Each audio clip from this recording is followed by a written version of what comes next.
ओमज्ञानतिमिरान्धस्य ज्ञानञ्जनशलाकया चक्षुर्णितं येन तस्मै श्रीगुरवे नमः। नमो विष्णुपादाय कृष्णपृष्ठाय भूतले श्रीमते भक्तिवेदान्त स्वामीति नामिने। नमस्ते सारस्वती देवे गौरवाणी प्रचारिणे निर्विशेष शून्यवादी पाश्चात्य देशतारिणे। श्रीचैतन्यमनोभीष्टं स्थापितं येन भूतले स्वयं रूपं कदा मह्यं ददाति सपदान्तिकम्।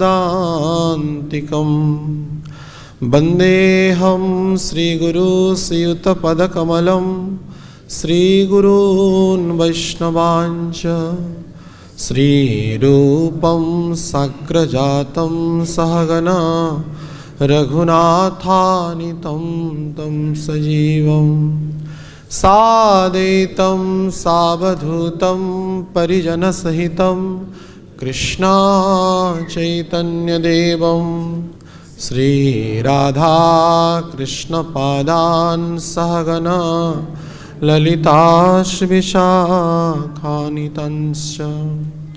हे कृष्ण करुणार सिंधु दीनबंधु जगत्पते गोपेश गोपिका कांत राधा कांत नमोस्तुते। तप्त कांचन गौरांगी राधे वृंदावनेश्वरी वृषभानुसुते देवी प्रणमामि हरिप्रिये। वाञ्छाकल्पतरुभ्यश्च कृपा सिन्धुभ्यैव च पतितानां पावनेभ्यो वैष्णवेभ्यो नमो नमः। नमो महावदानाय कृष्ण प्रेम प्रदायते कृष्णाय कृष्ण चैतन्य नाम्ने गौरतिशे नमः। जय श्री कृष्ण चैतन्य प्रभु नित्यानंद श्री अद्वैत गदाधर श्रीवासादि गौरभक्त वृंद। हरे कृष्णा कृष्णा कृष्णा हरे हरे हरे राम राम राम हरे हरे। मूकं करोति वाचालं पंगुं लंघयते गिरि यत्कृपातमहं वन्दे श्रीगुरो दीनतां परमानन्दमाधवम्। ॐ नमो भगवते वासुदेवाय।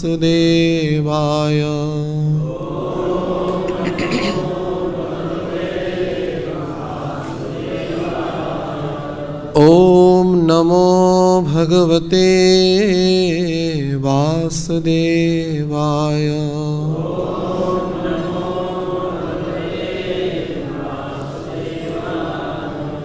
ॐ नमो भगवते वासुदेवाय।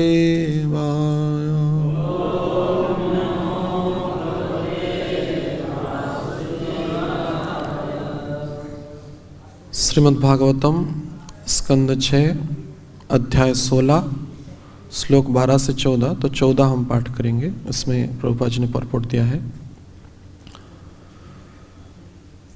बालघ्न व्रीडितास्तत्र बालहत्याहत प्रभा बालहत्याव्रतं चेरु ब्रह्मणेर्यत्निरूपितम् यमुनायां महाराज स्मरन्तो द्विजभाषितम्। शब्दानुवाद। बालघ्न, बालक का वध करने वालों। बाली। व्रीडिताः, अत्यंत लज्जित। तत्र, यहाँ वहाँ। बाल हत्या, बालकों का मारने के कारण। हत, हीनः। प्रभा, समस्त शारीरिक रीति। बाल हत्या व्रतम, बालक की हत्या का प्रायश्चित। चेरु, क्रिया। ब्राह्मणे ही, पुरोहितों के द्वारा। यत, जो। निरूपितम, कथित। यमुनायाम, यमुना नदी के तट पर। महाराज, हे राजा परीक्षित। स्मरन्त्य, स्मरण करते हुए। द्विजभाषितम, ब्राह्मण के द्वारा दिए गए आदेश। अनुवाद एवं तात्पर्य श्रील प्रभुपाद जी के द्वारा। श्रील प्रभुपाद की अनुवाद। रानी कृतदिति के सोते जिन्होंने बालक को विष दिया था अत्यंत लज्जित हुई और उनके शरीर कांतिविहीन हो गए। हे राजन, शोक करते हुए उन्हें ऋषि अंगिरा के उपदेश स्मरण हो गए आए और उन्होंने पुत्र उत्पन्न करने की कामना का परित्याग कर दिया। ब्राह्मणों के निर्देश अनुसार वे यमुना के तट पर गई, वहां पर स्नान किया और अपने पाप कर्मों के लिए प्रायश्चित किया। तात्पर्य। इस श्लोक में बाल हत्या हत प्रवाह पद विशेष रूप से ध्यान देने योग्य है। बाल हत्या के प्रथा दीर्घकाल से मानव समाज में चली आती रही है, किंतु उस समय यह विरले ही की जाती थी। किंतु आजकल कलिकाल में गर्भपात भ्रूण हत्या एक सामान्य बात हो गई है। यहाँ तक कि कभी कभी जन्म के बाद भी बच्चे की हत्या कर दी जाती है। यदि कोई स्त्री ऐसा जघन्य कार्य करती है, वह धीरे धीरे अपने शरीर के कांति खो देती है। बाल हत्या हत प्रभा। यहाँ यह भी ध्यान देने की बात है कि जिन स्त्रियों ने बच्चे को विष देने का घोर पाप कर्म किया था, वे अत्यधिक लज्जित थी और उन्हें ब्राह्मणों के आदेश अनुसार बाल हत्या के लिए प्रायश्चित करना पड़ा। यदि किसी स्त्री ने कभी ऐसा दुष्कृत्य किया हो तो उसे प्रायश्चित करना होता है, किंतु आजकल कोई ऐसा नहीं करता। ऐसी दशा में जो स्त्री बाल हत्या के अपराधी होते हैं, उन्हें इस जीवन में तथा अगले जन्म में दुख भोगना पड़ेगा। इस घटना को सुनकर सत्यनिष्ठ आत्माओं को बाल हत्या से विरत होना चाहिए और अपने दुष्कर्मों के लिए गंभीरता पूर्वक श्री कृष्ण की भक्ति करनी चाहिए। यदि कोई निरपराध भाव से हरे कृष्ण महामंत्र का जप करता है तो तुरंत ही उसके सभी पाप कर्मों का प्रायश्चित हो जाता है, किंतु मनुष्य को चाहिए कि ऐसे कर्म पुनः न करे, क्योंकि यह पाप है। श्री श्री राधा श्याम सुंदर ललिता विशाखा देवी, श्री श्री कृष्ण बलराम, श्री श्री गौर निताय, श्रील प्रभुपाद, श्रील गुरु महाराज एवं समस्त वैष्णव के अपार कृपा करुणा से जीवन के परम सौभाग्य के विषय वस्तु ग्रंथराज श्रीमद् भागवतम को हम सबको यहाँ पे कथन एवं श्रवण करने का परम अवसर प्राप्त हो रहा है। निश्चितः यह हमारी कोई निजी योग्यता नहीं है, अपितु उन आचार्यों की तथा भगवान की अशेष कृपा करुणा है, जिसके कारण हम कुछ काल उनके दिव्य गुण कीर्तन में अतिवाहित करने का परम अवसर प्राप्त कर रहे हैं। तो आइए इस आलोच्य श्लोक पर आचार्यों ने ही जो मत स्थापित किया है उस पर कुछ चर्चा करने की हम चेष्टा करेंगे। तो यह अध्याय राजा चित्रकेतु की परमेश्वर से भेंट की शीर्षक अध्याय है।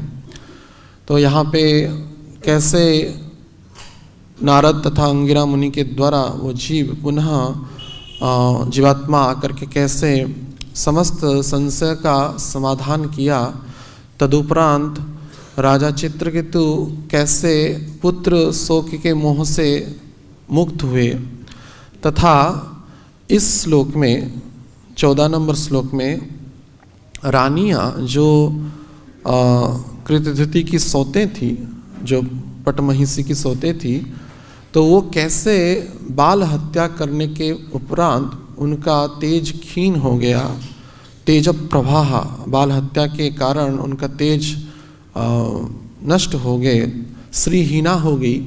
इस संबंध में इस श्लोक में चर्चा किया जा रहा है।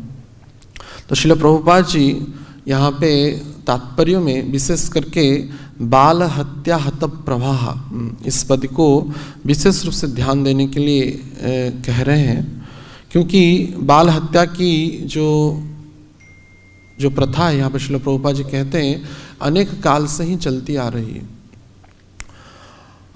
किंतु उस समय यह विरल स्थिति में ऐसे देखने को मिलता था, लेकिन कलिकाल में विशेष करके यह साधारण सी बात हो गई है। तो जब समस्त कृतधृति के सौतों का जो भगवान के दिव्य कथा तथा उन जीवात्मा के द्वारा प्रवचन सुनने के बाद मोह भंग हुआ और वो अत्यंत यहाँ पे वर्णित है कि लज्जित हुई और बाल हत्या के कारण उनका जो तेज था क्षीण हो गया। बाल हत्या हत प्रवाहहीन हो गए, वो प्रभावों से समस्त शारीरिक द्युति स्त्रियों से वो नारियां जो पुत्र हत्या के पाप में संलग्न थी, वो समस्त नारियां चित्रकेतु की जो रानियां थी वो बाल हत्या के कारण स्त्री से हीन हो गए। यहाँ पे देखने योग्य है कि श्रील प्रभुपाद जी जो कह रहे हैं कि बाल हत्या अत्यंत जघन्य पाप है, और विशेष करके प्रभुपाद जी भ्रूण हत्या या गर्भपात के विषय में आलोकपात कर रहे हैं। पुराणों में वर्णना है कि पाप के बारे में अनेक पाप की श्रेणियाँ अनेक पुराणों में वर्णना है। गरुड़ पुराण में एक पाप के लिए कौन कौन से नरक की योनि प्राप्ति होती है, इस संबंध में चर्चा किया गया है। तो और तथा पद्म पुराण में भी इसका टिप्पणी दिया गया है। तो उसमें वर्णना है, हम अज्ञानवशतः साधारणतः दैनंदिन जीवन में अनेक ही पाप कर्म करते रहते हैं, क्योंकि मनुष्य मात्र ही एक पाप योनि है। तो ज्ञातवश या अज्ञातवश ये पाप कर्म करता ही रहता है। जैसे हम जब चलते हैं तो हमारे चरण के तलवे के नीचे अनेक जीव का वध हो जाता है। हाथ को मंथन जब करते हैं, इसमें भी कई जीव की वध हो जाता है। ऐसे पंच पापों के बारे में विशेष करके गृहस्थों को वर्णना किया गया है। उनके लिए पंच सुना यज्ञ की विधान प्रदान किया गया है, क्योंकि उनके सभी के द्वारा ही पाप कर्म होते ही रहते हैं। वैसे वर्णना किया गया है 1000 साधारण जीव, छोटे छोटे जो जीव होते हैं, अणु जीव, उनको अज्ञानवशतः कोई वध कर ले तो उसमें जितना पाप होता है, एक जीव को वध करने से, हत्या करने से, यानी कि छोटी अणुजीव को हत्या करने से, ज्ञातवश यानी कि जानबूझ के हत्या करने से उतना पाप लगता है।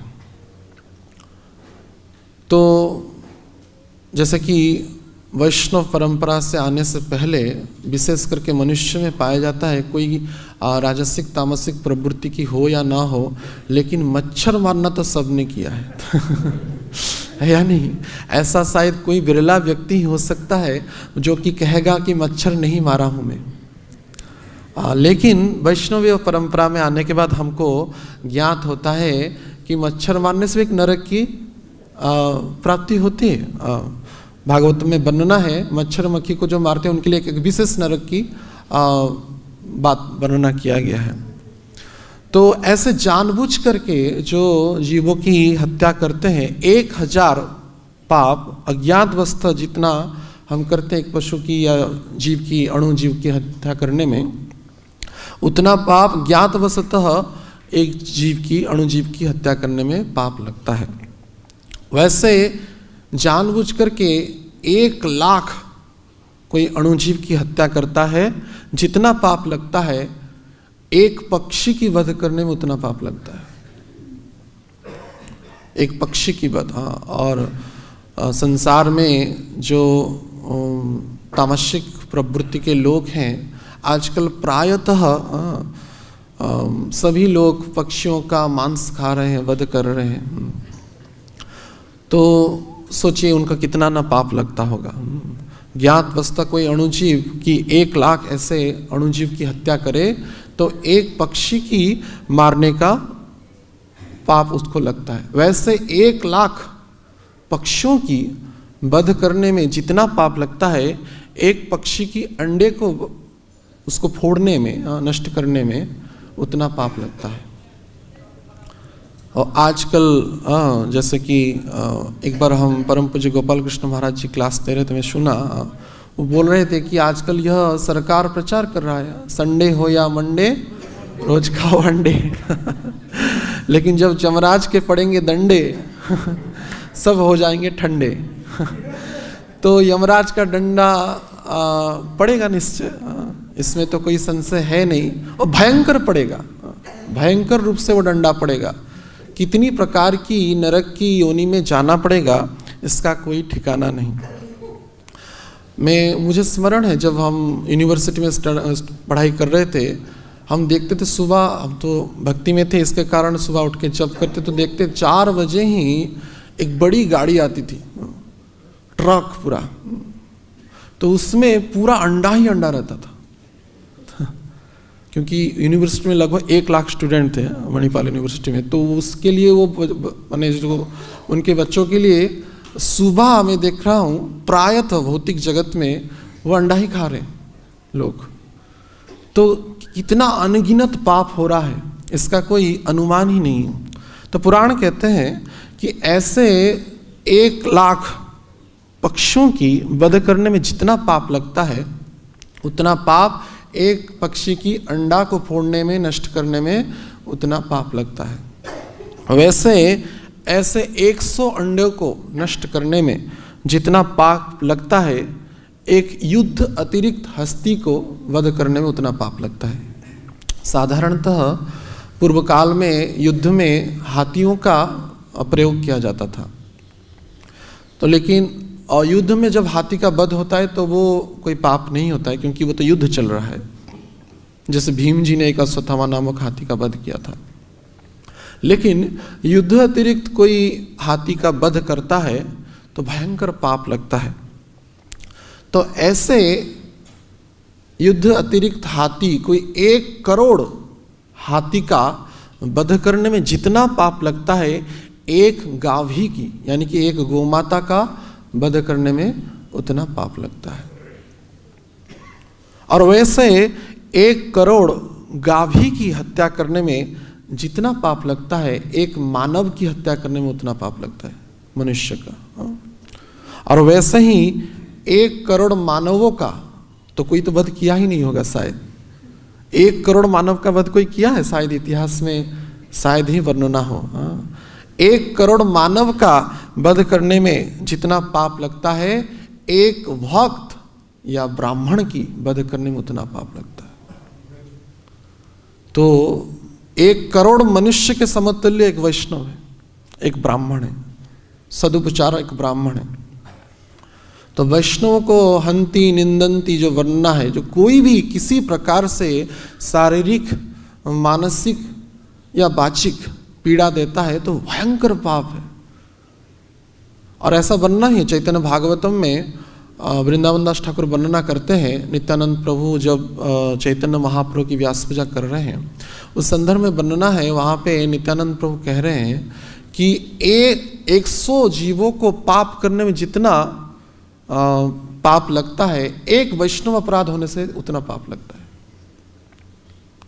कोई भी यद्यपि कलयुग में मानसिक पाप ग्रहणीय है नहीं, लेकिन वैष्णव के विषय में अगर कोई मानसिक अपराध कर ले, मानसिक मन में ही चिंता कर ले कि अमुक है समुक है, तो वो अपराध लग जाता है। और अपराध, एक अपराध हुआ तो 100 के बराबर, 100 पाप के बराबर है।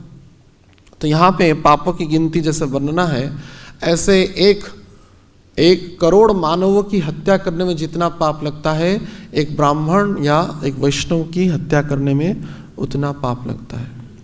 वैसे 1 लाख ब्राह्मणों की हत्या करने में जितना पाप लगता है, उतना पाप एक स्त्री की हत्या करने में उतना लगता है। क्योंकि स्त्रियां शारीरिक रूप से अबला होती है और विशेष रूप से भगवान के चरणों में समर्पित होने के लिए उनकी जो चेतना है बड़ी कोमल होती है, और स्त्रियों का हत्या वध बड़ी ही जघन्य पाप माना गया है।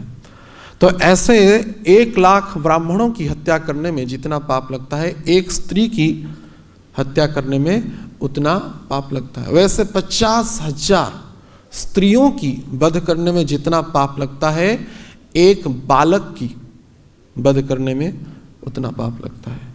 और वैसे 1 करोड़ बालकों की वध करने में जितना पाप लगता है, एक ऋण की, एक गर्भपात करने में उतना पाप लगता है। तो सोचिए, पाप की जो श्रृंखलाएं हैं जो कि पुराणों में वर्णना है, उसकी कितनी गंभीरता से हमको लेना चाहिए समाज में। इसलिए श्रील प्रभुपाद जी यहाँ पे बड़ी ही गुरुत्वारोप कर रहे हैं कि जो गर्भपात या भ्रूण हत्या हो रहा है, वो आज के समय में प्रभुपाद जी कह रहे हैं एक सामान्य सी बात हो गई है, साधारण सी बात हो गई। तो कितना भयंकर यह पाप है। तो एक पुराणों में वर्णना है कि नारद मुनि एक बार एक गोचारण भूमि के ऊपर जा रहे थे, अकेले ही जा रहे थे। तो निकट में, गोचारण भूमि के निकट एक शूद्राणी वहाँ पे कुछ पका रही थी। तो नारद मुनि को वो देखी दूर से। तो क्या पका रही थी? वो कुत्ता और सुअर का मांस को बना करके खिचड़ी कर रही थी एक शूद्राणी। और किस तेल से छौंक दे रही थी? कुत्ता के चर्बी से बनी हुई तेल से वो छौंक दे रही थी। और उसको देखते, जब वो देखी कि नारद मुनि आ रहे हैं, उसके मन में यह विचार आया कि इसके तो उसको तो ज्ञान ही नहीं था सामाजिक संस्कारों के बारे में। तो वहाँ पे पाप के अंतिम स्थिति में वर्णना है, ऐसे जो हमने गिनती किए, ऐसे 1 करोड़ गर्भपात कोई कराता है, शिशुओं की भ्रूण हत्या करता है, जितना पाप लगता है, वैसे कोई गोचारण भूमि पर अगर खेती करे या उसको अपना कब्जा में लाने का प्रयास करे तो उतना पाप लगता है। बड़ी ही भयंकर पाप है। गोमाता के लिए जो संश्लिष्ट जो भूमि प्रदान की गई है, उसमें अपनी कब्जा जो करे कोई, तो बड़ी ही घातक पाप होता है।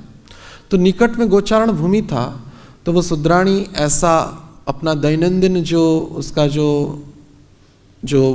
क्या भोग क्या कहे, क्या खाद्य ही कहे, वो ऐसा खा रही थी। लेकिन वो भी विचार की, उसको भी इतना ज्ञान था कि गोचारण भूमि किसी के कब्जा में नहीं रहता है। वो विचार की ये कोई बाबा जी आकर के इस गोचारण भूमि में कब्जा करने वाला है, और ये अगर मेरी खाद्य को देखेगा, वो मेरा खाद्य अशुद्ध हो जाएगा। इसलिए क्या कि अपने पल्लू में वो खाद्य को उसको ढक दी।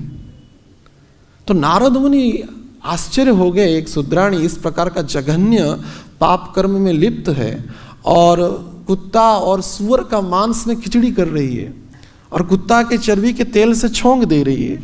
उसको भी मुझे देख करके इतना क्यों घिन्ना हो रहा है? तो वो जाकर के पूछे उस शूद्राणी से, तो ये क्या रहस्य है? तो उस शूद्राणी बोली, मैं सोची कि शायद आप इस गोचारण भूमि पे कब्जा करने वाले हैं और आपका दृष्टि अगर मेरे खाद्य पे पड़ जाएगा तो मेरा खाद्य अशुद्ध हो जाएगा। तो वो बोल रही मेरा खाद्य अशुद्ध हो जाएगा। तो इससे सोचिए समाज में अब पाप का स्थिति कितना गंभीरतापूर्ण स्थिति में अभी चल रहा है। और श्रील प्रभुपाद जी यहाँ पे कह रहे हैं भ्रूण हत्या एक सामान्य सी बात हो गई है, सामान्य सी बात हो गई। भ्रूण हत्या क्यों होता है? क्योंकि जो विशेष करके जो 4 पाप का केंद्र बिंदु है कलिकाल में, द्वितीयपान, स्त्रीय सुना, अवैध स्त्री संग के कारण ही जो पाप कर्म होते हैं, और उसके कारण समाज में उस पाप को छुपाने के लिए ही जो तथाकथित जो नारियां हैं या उस जो जड़ जागत की पुरुष हैं वो भ्रूण हत्या में संलग्न होते हैं। ऐसे कि विवाह बंधन के बाद भी इंद्रियों का संयम न होने के कारण इस प्रकार का गलत कर्म में वो लिप्त रहते हैं और अवांछित संतानों से बचने के लिए भ्रूण हत्या या गर्भपात कराते हैं। लेकिन इसकी कोई सीमा ही नहीं इस पाप की, और इसका परिणाम भी इतना भयंकर है वो कहना ही नहीं है। तो लेकिन यहाँ पे अगर वो प्रायश्चित करे, श्रील प्रभुपाद जी अंतिम में कह रहे हैं कि कोई हरे कृष्ण महामंत्र का जब एक शब्द बड़ा विशेष रूप से लगाते हैं निरपराध भाव से, निरपराध भाव से करेगा तो वो पाप जा सकता है, लेकिन अन्य कोई उपाय नहीं। यद्यपि जीवों के द्वारा अनेक उपाय जन्मों जन्मों से ही होती ही आ रही है, लेकिन भगवान की नाम की इतनी महिमा है कि समस्त पाप उस भगवान के नाम के द्वारा तिरोहित हो जाते हैं। सर्व धर्मान परित्यज्य मामेकम शरणम व्रज अहम त्वाम सर्व पापेभ्यो। भगवान यहाँ पे कह दिए कि जितनी भी पाप है, जो हम पाप की गिनती के साधारण दृष्टि से, वो समस्त पाप चला जाएगा और मैं तुमको मेरी धाम को प्रदान करूंगा। लेकिन यहाँ पे निरपराध रूप से करने की बड़ी आवश्यकता है। तो प्रश्न यह उठता है कि हम श्रील प्रभुपाद जी की कृपा से, चैतन्य महाप्रभु की कृपा से भक्त तो बन गए, क्या हम निष्पाप हो गए? यह एक बड़ा प्रश्न है।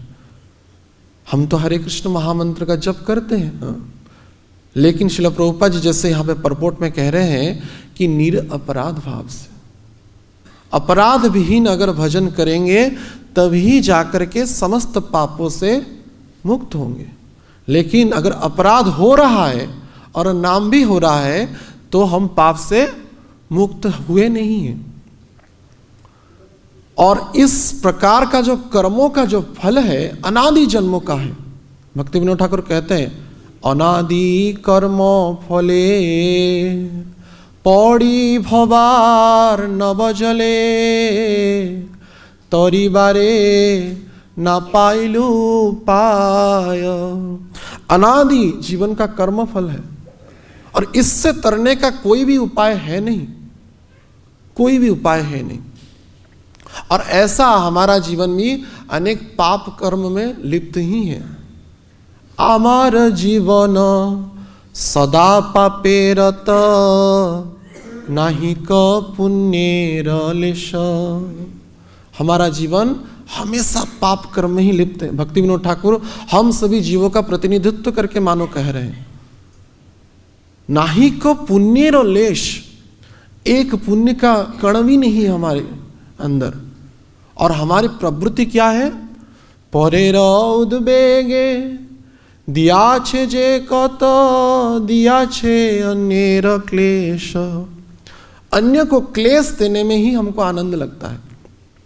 जीव को यह स्वभाव हो गया, ऐसे कि हम वैष्णव हो गए, इस अवगुणों से हम भी मुक्त नहीं हुए। हमको हर एक दिन ही अपने आप को प्रश्न करना चाहिए, दूसरों के प्रगति से क्या हमको जलन होती है? एक बार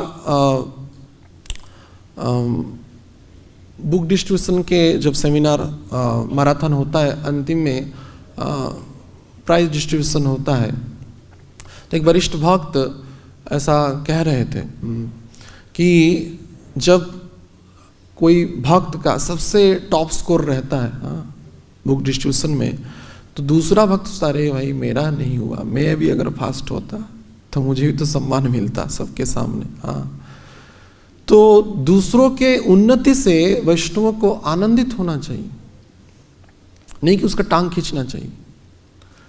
संसार में जितनी प्रकार की समस्या होती है, विशेष करके कोई भी संप्रदाय कभी टूटा है, कोई भी संस्था टूटा है, तो अंदरूनी समस्या के कारण ही टूटा है।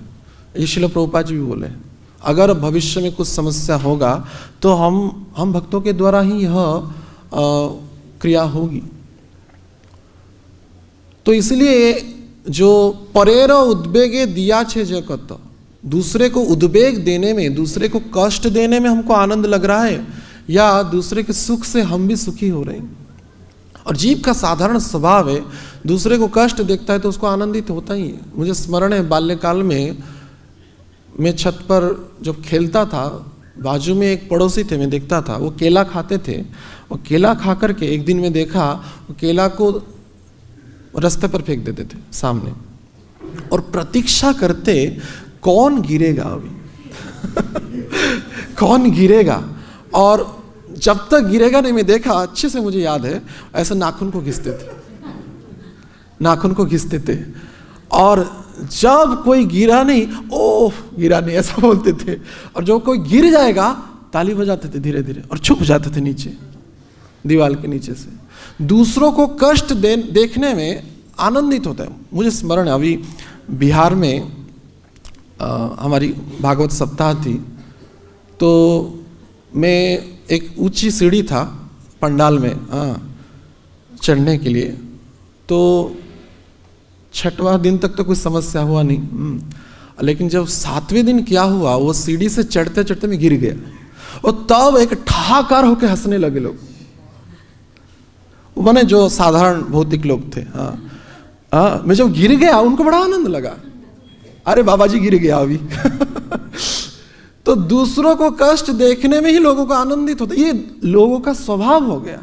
हमको भी अपने ऊपर प्रश्न करना चाहिए कि उस प्रकार की सूक्ष्म भावनाएं का क्या हमारे अंदर भी आ रहा है। और कर्म का फल ऐसा सूक्ष्म होता है, उसका परिणाम एक अंग अगर किया है वो उस अंग को ही भोगना पड़ता है। ऐसा शास्त्र में वर्णना है, कोई अगर लंगड़ा हुआ है निश्चित रूप से उस पैर में किसी को लात मारा होगा किसी जीवन में। कोई अगर अंधा हुआ है निश्चित रूप से वो गलत दृश्य देखा होगा, इसी के कारण वो अंधा हुआ है। किसी का गला काम नहीं कर रहा है, बहुत ही कटु वचन बोला होगा, इसी के कारण वो गला में उसका आवाज नहीं आ रहा है, बड़ा क्रूर, कभी कभार क्रूर शब्द निकलता है। इस संबंध एक कथा भक्तगण कहते हैं, एक बार कर्मों का फल जिसको हम दुष्प्रारब्ध कहते हैं, और ये एक जन्म का नहीं, जन्मों जन्म का पाप है। कई बार 84 लाख योनि में हम गए हैं, कई बार हमने पाप किया है, तो उसी के परिणाम हमको भुगतना ही पड़ता है, इसमें कोई संशय है नहीं। एक बार एक व्यक्ति देखे गर्मी का दिन था, उनको आम खाने की बड़ी इच्छा हुई, तो एक बड़ी आम की बगीचा था, उस गांव के जो मुखिया का बगीचा था, तो एक चौकीदार उस बगीचा का रखवाली करता था। बड़ी बगीचा थी, कौन देखता है, तो किसी सूत्र से वो बगीचा के अंदर पहुंच गए, और तो देखे कि आम, बड़ा सुमिष्ट आम वृक्ष पे लटक रहा है, तो आम खाने की बड़ी इच्छा हुई। तो उनका जो आँख है उसी आम के प्रति दृष्टि गया, तो आँख ने तो देखा है या नहीं, लेकिन आँख तो खा नहीं सकता ना, आम खा सकता है, और आम खाने के लिए आम को तोड़ना पड़ेगा। आँख ने तो देखा, लेकिन उस आम को तोड़ने के लिए क्या प्रयोग किए, एक पत्थर उठाए और हाथ का प्रयोग किए। ऐसे आँख ने देखा और हाथ ने पत्थर उठाया, और पत्थर उठा करके आम को मारा, आम गिर गया। और आम तो गिरा, लेकिन खाएगा तो हाथ नहीं ना, खाएगा मुख ही तो मुख ने खाया, जीवा ने आस्वादन किया, और उस जीवा का आस्वादन भी, इतना जड़ जगत में आहार के प्रति भी लोग लालायित हैं, वो जीवा का आस्वादन भी इस कंठ प्रदेश तक ही सीमित है। इसके बाद जो तृप्ति होती है, आनंद होती है, वो उदर को ही होती है। मुख खाता है, जीव आस्वादन करता है, लेकिन तृप्ति का अनुभव उदर के द्वारा ही होती है। तो उदर ने भी बड़ा तृप्ति का अनुभव किया जब आम खाया, सुमिष्ट आम, और खा करके बड़ी आनंद से आम खा रहे हैं, एक एक आम खा रहे हैं, जितना आम तोड़े। और जब आम गिरने का आवाज आया तो पीछे से चौकीदार भी चौकन्ना हो गया, और चौकीदार बोला आज सही सीख दूंगा उसको मैं। एक बड़ा डंडा ला करके धीरे धीरे धीरे धीरे धीरे पीछे से आया, एक पीठ को लगाया डंडा लगाया, वो करने लगा व्यक्ति। तो अभी भुगत, तेरा आम का बगीचा है, तू क्यों खाने के लिए आ गया यहाँ पे? तो जैसा करना वैसा भरना, जैसा करना वैसा भरना, ऐसा बोला वो चौकीदार। तो उस व्यक्ति ने बड़ी ही दुख में मार तो खाया ही है, लज्जा भी अनुभव हुआ है। जाकर के बगीचे के बाहर देखा एक संत बैठे हुए थे, जाकर के जा रहा था तो संत पूछे कि अरे बेटा क्यों दुखी दिखाई दे रहा है? बोले क्या करूं, एक दो आम खाया तो बहुत मार पड़ी बहुत मार पड़ी है। पता नहीं, वो बोला कि जैसी करनी वैसी भरनी, जैसे तो आम खाया वैसा दंड भुगत। तो मेरी एक प्रश्न है, वो व्यक्ति पूछा, मेरा एक प्रश्न है, आप तो सन्यासी है, साधु हैं, बताइए। मेरा दुष्ट आंख ने तो ये देखा, आम खाने के लिए विचार आया, अलग अलग अंग उसके अलग अलग तृप्ति पाए, लेकिन मार क्यों पीठ खाया? पीठ ने क्या दोष किया था? पीठ क्यों मार खाया? तो साधु बोले इतना में क्यों रुक गया, थोड़ा आगे चल। पीठ तक ही तो सीमित, जब पीठ में मार खाया रोया कौन? रोया भी तो आंख ने ही ना। तो जो दुष्ट अंग आंख ने देखा उसी अंग ने ही दंड भुगता। प्रारब्ध का फल ऐसा होता है, जिस अंग वो पाप करता है उस अंग ही उसका दंड भुगतता है। इसीलिए ये जो जीवन की जो परिपाटी है पाप पुण्य से संश्लिष्ट है, और विशेष करके मनुष्य योनि में अनेक पाप कर्म होता ही, और पाप कर्म का सबसे बड़ा दुष्परिणाम यह है कि जो पाप कर्म में लिप्त है और जिनके अंदर पाप है उनको भक्ति के प्रति विश्वास नहीं होता है। यह हम प्रत्येक दिन ही प्रसाद पाने से पहले कहते हैं। क्या कहते हैं? महाप्रसादे गोविंदे नमो ब्रह्मणे वैष्णवे। उसके बाद लाइन जो क्या है, स्वल्प पुण्यवता राजम विश्वास नैव जायते। स्वल्प पुण्य, जिसका पुण्य कम हो, स्वल्प हो, विश्वास नैव जायते, उसको विश्वास नहीं होता है। हरि नाम में और हरि में कोई अंतर है नहीं। फिर भी अनेक भक्त प्रश्न करते हैं कि हरिनाम में क्यों हमारा रुचि नहीं हो रहा है। रुचि यह इसलिए नहीं हो रहा है क्योंकि पाप कर्म अभी भी है, पाप का परिणाम शरीर में, वाणी में, चेतना में अब भी है। इसके कारण हरिनाम के प्रति रुचि नहीं हो रहा है। स्वल्प पुण्यवता राजन विश्वास नहीं जायते। तो ये समस्त पाप कर्म के कारण हमारे अंदर वो विश्वास नहीं आता है, भक्ति के प्रति दृढ़ता नहीं आती। साधक भक्तों के जीवन में एक ही कमी है, वो है दृढ़ विश्वास और उसी के अनुसार दृढ़ निश्चय। जब विश्वास नहीं होता है, निश्चयता भी क्षीण हो जाती है, जिसको इंग्लिश में हम कहते हैं स्ट्रॉन्ग डिटर्मिनेशन, दृढ़ निश्चय। दृढ़ निश्चय नहीं होगा तो कुछ भी नहीं होगा। और पाप का कारण क्या है? कामना, आशा। कामना के विनाश से दुख का विनाश होता है। पाप कर्म में हम संश्लिष्ट नहीं होते, लेकिन जब तक यह कामना रहेगा, और यह कामना भी शरीरात्मक होता है, जैसे कि यहाँ पर रानियां, उनको भी पुत्रवती होने का परम इच्छा थी, ईर्षा थी इसलिए, क्योंकि हुआ नहीं। जो ज्येष्ठा रानी थी उसको हो गया, तो इसके कारण उनमें बड़ी द्वेष भाव आ गया।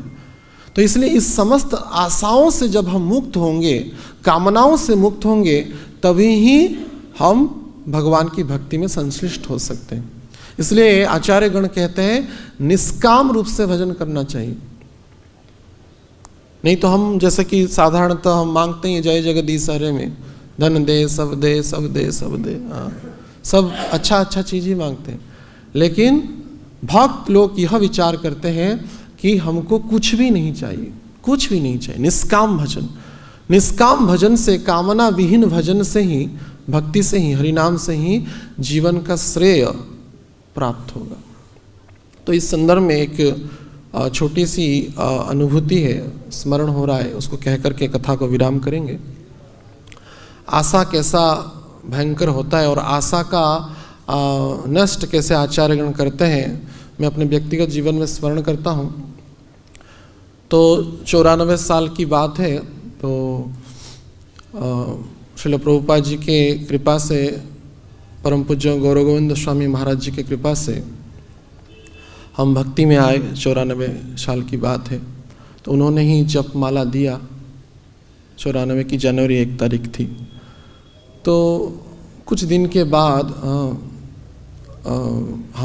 मैं उस समय स्कूल में था, वहाँ पे DAV स्कूल थी भुवनेश्वर में, वहाँ पे पढ़ाई करता था। तो उस श्रेणी में उसमें साइंस एग्जीबिशन था हमारा। तो सुबह सुबह मैं हमेशा 4 बजे आकर के कृष्ण बलराम गौर निताई जगन्नाथ का दर्शन करता था और महाराज जी को प्रणाम करके जाता था। तो उसी दिन लेकिन एग्जीबिशन थी और एक मिनिस्टर आने वाले थे उसको देखने के लिए। हाँ, तो मन में बड़ी इच्छा थी कि मैं क्लास में फर्स्ट हूँगा। तो इसी के लिए सोचा कि महाराज जी से का आशीर्वाद लेके जाऊँ, अच्छा हो जाएगा। आशा थी कि उत्तीर्ण हूँ, कुछ चीज़ मिले। तो गया तो पहुँचते पहुँचते महाराज जी का दरवाज़ा बंद था और दर्शनारती हो रही थी मंदिर में। तो दर्शनारती करने के बाद गुरु पूजा हुआ तो नीचे आया तो महाराज जी, स्वतः मैं निकल रहा हूँ नीचे गोपीनाथ मंदिर से नीचे, महाराज जी भी निकल रहे हैं, शायद क्लास के लिए निकल रहे थे। तो मैं प्रणाम किया, तो प्रणाम किया और बोला, अरे आज क्या तू टाई फाई लगा करके आया है? बड़ी सज धज के गया था, एग्जीबिशन थी। तो बोले महाराज जी, और महाराज जी गुरुदेव बोलते थे, गुरुदेव, और आज स्कूल में एग्जीबिशन है तो इसलिए मैं आया हूँ भगवान का आशीर्वाद देने के लिए। अच्छा, क्या इच्छा है तेरी? बोले कि मुझे फास्ट होना है। मुझे फास्ट होना है, यही इच्छा है। अरे तो इसलिए मंदिर आया है, इसलिए मंदिर आया भगवान को प्रार्थना के लिए, जड़ जागतिक चीज मांगने के लिए। हाँ, कितने फास्ट हुए, कितने गए कि इनका ठिकाना नहीं रहा, और इसके लिए कृष्ण बलराम को ये भिक्षा मांगने के लिए आया है। हाँ? तो अच्छा तू बता तो तेरी जीवन की आशा क्या है, तेरा भविष्य पूछते हैं ना बच्चों को, तुम्हारा फ्यूचर प्लानिंग क्या है, तुम्हारा क्या इच्छा है। तो महाराज जी पूछे, मैं सोचा कि मैं भी बताऊँ, मेरी मन में बड़ी इच्छा थी कि मैं साइंटिस्ट बनूंगा। मैं बता दिया कि मुझे महाराज साइंटिस्ट बनना है। अच्छा साइंटिस्ट बनेगा तो कहाँ जाएगा? तो महाराज जी पूछे, तो मैं बोला कि मैं नासा जाऊंगा। अमेरिका में नासा कंपनी है ना, वहाँ पे रिसर्च करते हैं। तो महाराज जी तुरंत उनके मुखार बिंदु पे क्रोध प्रकट हो गया और बोले, नासा नहीं नरक जाएगा। नासा नहीं नरक जाएगा तू, और भगवान की भक्ति में और ऐसा तुच्छ इच्छा कर रहा है। बोले कि नासा यानी कि न आशा। नासा न आशा, तो नासा को छोड़, सब आशा को छोड़ करके, कामना का छोड़ करके कृष्ण बलराम का भजन कर, जप कर, और दैनंदिन जीवन में जो कर्म हो रहा है, अध्ययन हो रहा है, वो चलता रहेगा। लेकिन जीवन का लक्ष्य यह है कि हमारा कृष्ण के चरणों में और भगवान के नाम में रति, मति और भक्ति हो जाए।